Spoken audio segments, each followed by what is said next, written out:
Muito bom, gente. Estamos começando Diversificando, ampliando seus conhecimentos.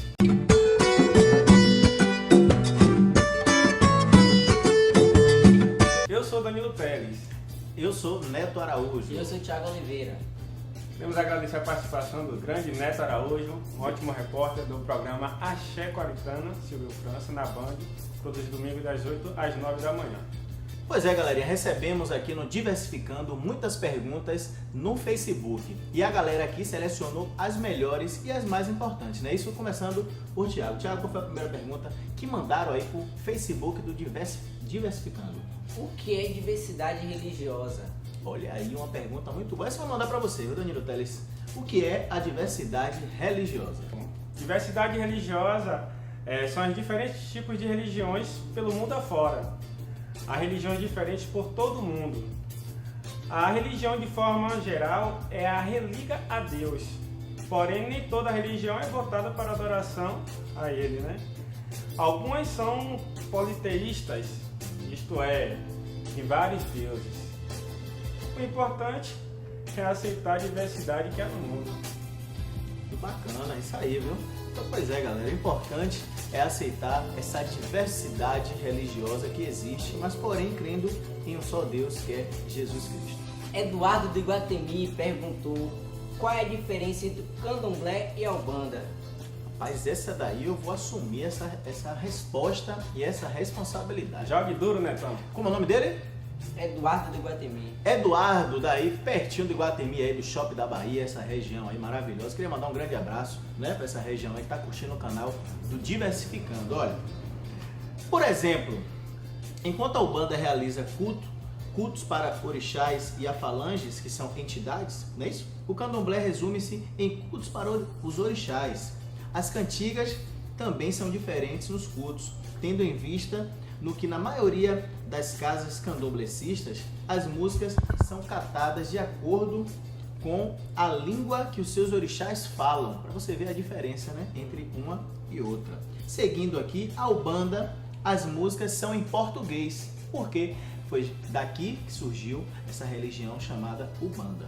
Seguindo aqui a resposta, o nome dado à pessoa que comanda o centro de Umbanda chama-se o sacerdote de Babalorixá ou Babalaú. Olha só que coisa bem diversificada, não é isso? O candomblé é chamado pai de santo ou mãe de santo, pai de terreiro ou mãe de terreiro, ou apenas dirigente, a pessoa que tem à frente a sua equipe. Então, a Umbanda costuma trabalhar com 9 orixás, são eles Ogum, Oxóssi, Iemanjá, Iansã, Oxalá, Xangô, Obaluaê e Omolum, Nanã, Buburuque e Oxum. Enquanto isso, as várias casas de candomblé podem variar o número de divindades, tendo alguma como 16, outras que atingem até 72 orixás. Então tá aí para você que fez essa pergunta, explicando tudo que acontece entre uma religião e outra religião. Tá respondido? Diversificou. Agora, de tantas respostas, me deu uma curiosidade aqui de saber quem é algum pai de santo, mãe de santo, que sabe o nome desses 72 orixás de cabeça. Será? Não, aí tem que estar virado para saber, viu, meu irmão? Vou ter uma pergunta aqui interessante, viu? Diga aí, Danteles. Você falou sobre Umbanda aí agora, né?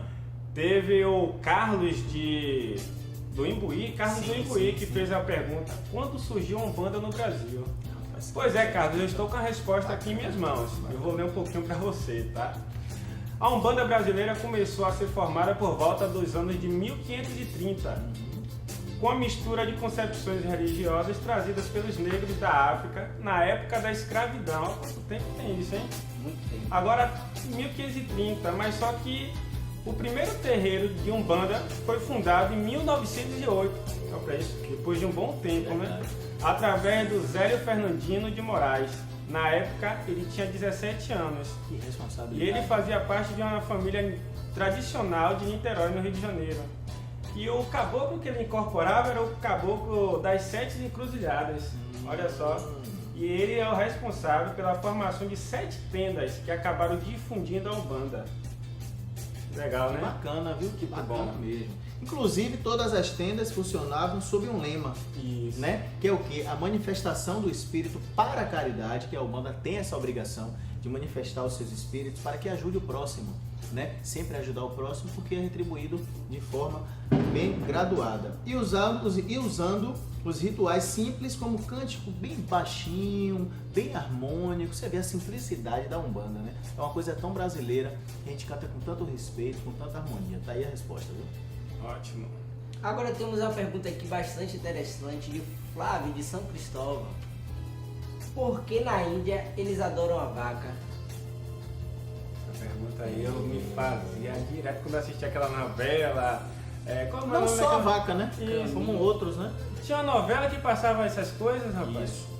E eu ficava me perguntando, mas eu quero saber também qual é a resposta, Thiago. Manda aí você. Na crença hinduísta, muitos deuses têm vaca como montaria, que acaba ganhando status de animais sagrados. É o caso da vaca de Shiva, conhecida como Nandi, que está representada como cada vaca que habita na Índia. Além de carregar a Shiva, o bovino, conforme o hinduísmo, terá o papel de controlar os impulsos dos deuses, apontando para a religião como entre responsável pelas reações. Bom, infelizmente o Neto Araújo teve que se ausentar, pois ele tinha compromissos marcados para esse horário, mas é por um bom motivo, né? Uma grande matéria que ele está fazendo aí, é uma coisa muito bom mesmo, novidade para vocês. E ele vai participar com a gente novamente. Agora teve aqui também a Carla, daqui do Centro Histórico, muito bom, aqui da nossa região, né? Ela fez a seguinte pergunta: por que as pessoas falam que os santos católicos representam os orixás? Bom, pesquisamos e pesquisamos e pesquisamos e encontramos a resposta. Os escravos africanos, não podendo cultuar os seus deuses, isso bem no tempo da escravidão, né? E sabendo que os europeus eram cristãos, eles decidiram cultuar os orixás de forma escondida e fingiam que estavam cultuando os santos católicos, estabelecendo assim uma espécie de associação a seus orixás com os santos católicos. Começaram a prestar culto, por exemplo, diante de São Jorge, mas na verdade estavam cultuando Ogum. Aqui em Salvador é Oxóssi, né? Lá no Rio de Janeiro é secretizado como Ogum, né? Como Ogum. Isso. Aí, pois a maioria dos seus cultos eram realizados no dialeto de sua tribo de origem. No caso, eles falavam na língua deles lá na África. Entendeu? Aí fazendo assim com que, de alguma forma, os europeus não entendessem a quem estavam prestando seus cultos e eram enganados por essas falsas associações. Está aí a resposta. Muito interessante. Também tem o caso de que os orixás aqui é diferente dos outros estados. Que aqui a gente está em Salvador, as cores também mudam, entendeu? O Oxóssi lá é azul, aqui é verde, Isso. entendeu? Então é muito interessante essa parte também. E hoje, como sexta-feira, né? É dia de Oxalá, né? Oxalá. Dia de paz, dia de usar branco, dia de emanar boas energias, não é isso? Gente, eu sei que a gente prometeu fazer vídeo segunda e sexta, só que aí a gente ainda está associando o nosso novo programa aqui com o trabalho, entendeu?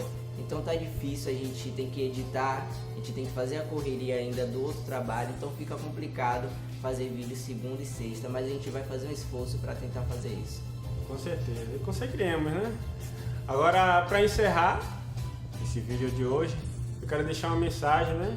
E eu vi uma mensagem aqui muito interessante, que combina muito com esse vídeo de hoje, que é o seguinte: as religiões são caminhos diferentes, convergindo para o mesmo ponto. Que importância faz se seguirmos por caminhos diferentes, desde que alcancemos o mesmo objetivo, né? Então, até o próximo vídeo. Tchau, tchau. Tchau.